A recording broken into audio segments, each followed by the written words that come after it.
এইভাবে আমি আমার ঘুঘু পাখিগুলোর প্রতিদিনই গোসল করাই। দুপুর টাইমটাতে আসি, আইসা ওদেরকে এইভাবে যে পানি মারি যাতে ওদের বডিটা ঠান্ডা থাকে, ওদের বডি টেম্পারেচারটা যাতে ঠিক থাকে, এই জন্য আর কি গোসল করাইতেছি। তারপরে যে কবুতরগুলোরও একটু গোসল করাই দিই, মোটামুটি পুরাই ভিজাই দিছি ওরে। আজকেই প্রথম আমি দেখলাম যে হ্যামস্টারের বাচ্চাগুলো মায়ের দুধ ছাড়া বাইরের অন্য খাবার খাইতেছে। পাউরুটিটা সফট হওয়ার কারণে দেখেন বাচ্চাগুলো আর কি পাউরুটি খাইতে পারতেছে। আসসালামু আলাইকুম এভরিওয়ান, কি অবস্থা সবার? আশা করি সবাই ভালো আছেন। এই গরমের মধ্যে আমার পোষা প্রাণীগুলোর অবস্থা খুবই খারাপ, যেহেতু এখন প্রচণ্ড গরম পড়তেছে। আমার ফিসেনগুলা তারপর মুরগিগুলা কিন্তু ভিতরে পানি পায় না গোসল করার জন্য। তো আমি এই যে স্প্রে নিয়ে আসছি, এই স্প্রেটা দিয়ে ওদের গায়ে হালকা হালকা করে পানি দিয়ে দিব যাতে ওদের বডি টেম্পারেচারটা একটু ঠিক থাকে। আমার আসল মুরগির বাচ্চাটার অবস্থা আমি দেখাই। ও পাখা টাকা ছড়াই দিয়া দেখেন ওর কী অবস্থা। ওর একটু গোসল করাই দিব, ওদের বডি টেম্পারেচারটা যাতে ঠিক থাকে, এই জন্য আর কি গোসল করাই দিতেছি। তারপরে যে কবুতরগুলোরও একটু গোসল করাই দিই। এখানে একটা ছোটো বাচ্চা আছে, এটাও দিই। ঘুঘু পাখিগুলোর অবস্থা দেখে, বাইরে বাতাস আছে কিন্তু বাতাসটা প্রচণ্ড গরম। আচ্ছা, বলছিলাম না আমার এই মেল ঘুঘু পাখির একটু টাল হয়ে গেছে, ও এখন আস্তে আস্তে ঠিক হয়ে যেতেছে। দেখেন ওর ঘাড় কিন্তু সোজা হয়ে গেছে, একটু বাঁকা আছে এখনও, আর কয়েকদিন গেলেই দেখবেন যে ঠিক হয়ে গেছে। এবং ওর ড্রপিংও দেখলাম যে এখন ঠিক হয়ে গেছে। মাঝখানে একটু খাওয়া দাওয়া করতে পারে না, যার কারণে ওর ড্রপিংটা খুবই বাজে অবস্থা ছিল, এখন আপাতত ঠিক আছে। ঘুঘু পাখিগুলোর অবস্থা দেখেন, গরমে ওদের অবস্থা খুবই খারাপ। আমি ওদেরকে একটু গোসল করাই দিই। এইভাবে আমি আমার ঘুঘু পাখিগুলোর প্রতিদিনই গোসল করাই। দুপুর টাইমটাতে আসি, আইসা ওদেরকে এইভাবে যে পানি মারি যাতে ওদের বডিটা ঠান্ডা থাকে। আর এই যে এই পাশ থেকে দেখাই,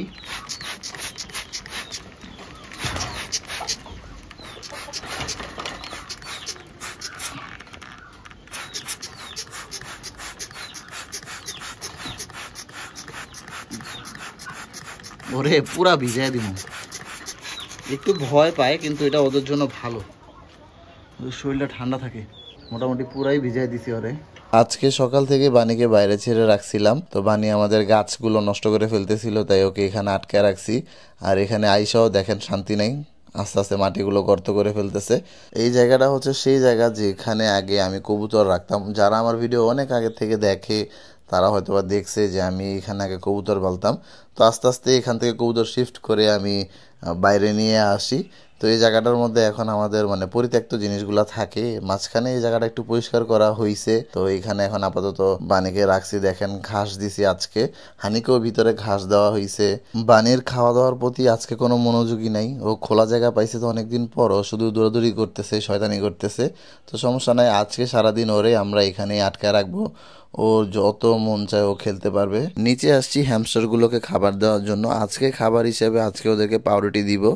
মাঝে মধ্যে ট্রিট হিসাবে আমি হ্যামস্টারগুলোকে পাউরুটি দেই। দেখেন এই যে হ্যামস্টারগুলা একটু পরে এসে পাউরুটি খাবে। আর ওই দুই পাশে দেখেন তিনটা বাচ্চা একটা পাউরুটির টুকরা নিয়ে দেখেন মারামারি করতেছে। আজকেই প্রথম আমি দেখলাম যে হ্যামস্টারের বাচ্চাগুলো মায়ের দুধ ছাড়া বাইরের অন্য খাবার খাইতেছে। পাউরুটিটা সফট হওয়ার কারণে দেখেন বাচ্চাগুলো আর কি পাউরুটি খাইতে পারতেছে। হ্যাঁ, অন্যান্য শক্ত খাবার হয়তো বা বাচ্চাগুলো এখনও খাইতে পারবে না, কিছুদিন গেলেই দেখবেন যে খাইতে পারবে। আর এখানের মধ্যে সবচেয়ে বড় যে বাচ্চাটা আছে, ওই বাচ্চাটার কিন্তু চোখ ফুটে গেছে, আমি দেখছি অল্প অল্প করে তাকায়, ওটা মানে দেখতে পায় আর কি। আর এই পাশে দেখেন আমাদের আরেকটা হ্যামস্টার বড় যে সিঙ্গেল মেলটা, এটা দৌড়াইতেছে, মানে কি দৌড় দেওয়া স্টার্ট করছে ভাই।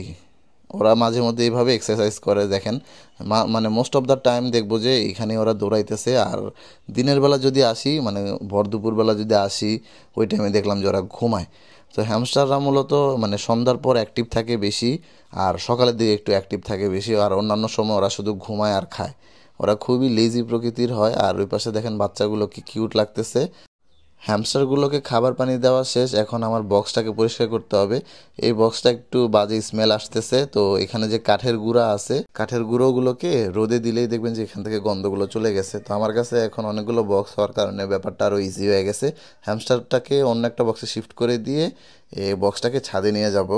ছাদে যেই পরিমাণ গরম আর যেই পরিমাণ রোদ এখন উঠতেছে, এটা 1 ঘন্টার মধ্যেই এখানে যে বাজে স্মেল আছে হ্যামস্টারের, এগুলো সব চলে যাবে।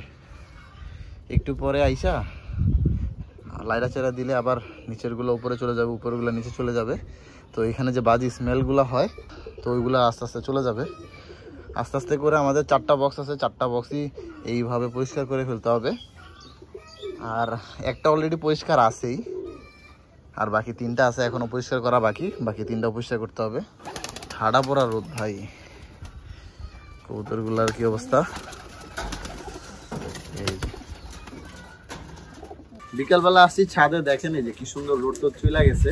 যে এরকম ওয়েদার থাকলে ভাল লাগে, কিন্তু দুপুরবেলা যেই পরিমাণ রোদ আমাদের এখানে এখন হইতেছে, মানে এখন সব জায়গায় কিন্তু মোটামুটি রোদের তাপ অনেক বেশি, শুধুমাত্র সিলেটে নাকি রোদের তাপমাত্রা অনেক কম।